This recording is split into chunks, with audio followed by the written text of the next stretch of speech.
देखो ना, ये एसएचओ सिटी जो इतना बड़ा डाकू लगा हुआ है, ये बात है दो साल की।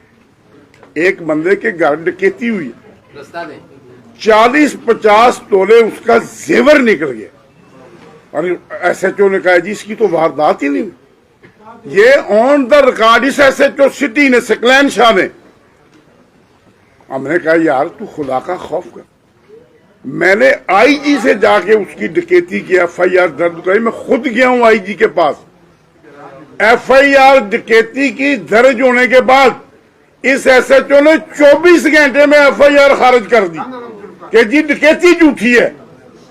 फिर मैं आईजी के पास जाके मैंने बहाल कराई है और इस डीपीओ को मैंने 5 दफा मैं इनको साथ लेके गया हूं, पूछो इससे।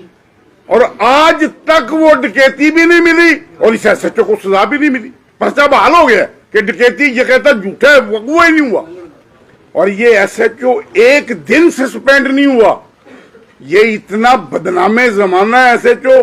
आज कोट राधा किशन है, फिर फूलनगर सिटी है, फिर और जितने काम करने वाले एसएचओ हैं वो खुडे लैंड, और जितने जिनके कंधों पे महफज लिखा है, डाकू लिखा जाना चाहिए, वो सारे थानों में। वो क्या डीपीओ साहब तेरी नलायकी का क्या करें और तेरी बेईमानी को क्या कहें।